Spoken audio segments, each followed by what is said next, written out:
পাশাপাশি বসাই দিই, অবশ্যই এই ব্যাপারটি একটি সাংঘর্ষিক মানে বিবেকের সাথে সাংঘর্ষিক পর্যায়ে চলে যাবে। এই জায়গায় যদি আমাদের বিবেক জাগ্রত হয়ে না ওঠে তাহলে আমরা একটা সর্বনাশার পরিণতির দিকে চলে যাবো, যেটা ইতিপূর্বে আমরা লক্ষ্য করেছি।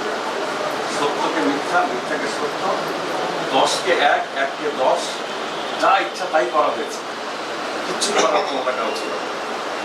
আর এই করার কাজটাকে সবচেয়ে বেশি সহায়তা করার প্রদানকারী যে কর্তৃপক্ষগুলো, তার মধ্যে বিচার বিভাগও বাচ্চা নেই, তার মধ্যে সংবাদ মাধ্যমগুলোও বাচ্চা নেই। ৭১ টিভির কাছে আমাদের প্রত্যাশা হচ্ছে গত ১৭ বছরে ৭১ টিভি যেভাবে জনগণকে বিভ্রান্ত করার চেষ্টা করেছিল, শেখ মুজিব, শেখ হাসিনা, বঙ্গবন্ধু এই জাতির বিবেককে নিয়ে নাড়াচাড়া করছে, সেখান থেকে ৭১ টিভিকে বের হয়ে আসতে হবে।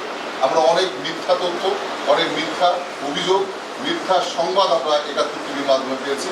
৭১-এর বিভিন্ন উপস্থাপিকা যেভাবে আমাদের জাতির বীর সেনানীদেরকে যেভাবে জাতির সামনে ছোট করার চেষ্টা করেছে, সেখান থেকে ৭১ টিভিকে বেরিয়ে আসতে হবে। না হলে এই আজকের এই পরিবর্তিত বাংলাদেশে ৭১ টিভি খুব বেশি এগোতে পারবে বলে আমি মনে করি না। যাই হোক, আমাদের প্রত্যাশা হচ্ছে বস্তুনিষ্ঠ সঠিক তথ্য ৭১ টিভি পরিবেশন করবে এবং আমাদের নীলফামারী যারা প্রতিনিধি আছেন ৭১ টিভি, আপনাদের কাছে আমাদের প্রত্যাশা হচ্ছে নীলফামারীর সঠিক যে তথ্যগুলি, নীলফামারীর সুবিধা অসুবিধাগুলি, নীলফামারীর পরিবেশ উন্নয়নের জন্য, নীলফামারীর সামাজিক উন্নয়নের জন্য যুব সমাজ যেভাবে অবক্ষয়ের দিকে যাচ্ছে, তাদেরকে সেখান থেকে ফিরিয়ে আনার জন্য যে তথ্যগুলি উপস্থাপন করা দরকার জাতির সামনে, সেই তথ্যগুলি ৭১ টিভির মাধ্যমে আমরা পাবো বলে বিশ্বাস করি।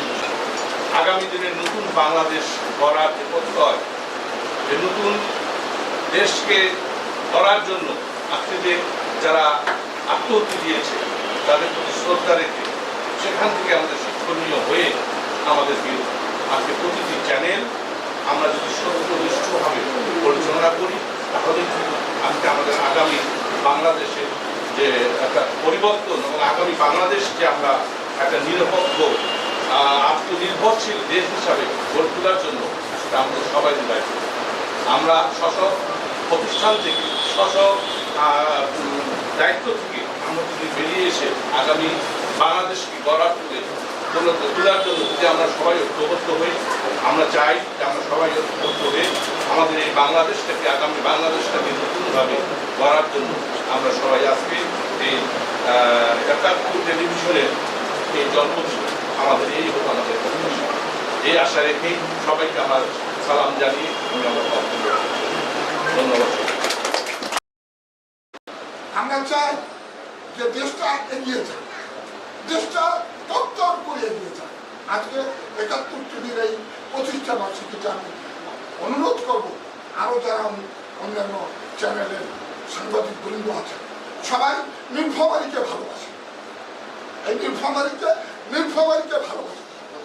আপনারা নীলফামারীর উন্নয়নে নীলফামারীকে ভালোবেসে আপনারা খবর দেন, নীলফামারীর স্বার্থকে জলাঞ্জলি দিয়ে আপনারা খবর প্রকাশিত করবেন।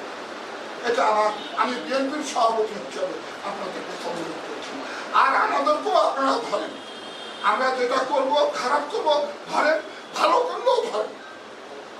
যারা নেতৃবৃন্দ আছে এখানে, প্রশাসনের খারাপ করলে দেখবেন, ভালো করলেও দেখবেন। আমি ৭১ টিভির ওই যে বললো, আমি এসে বসে আমি খুশি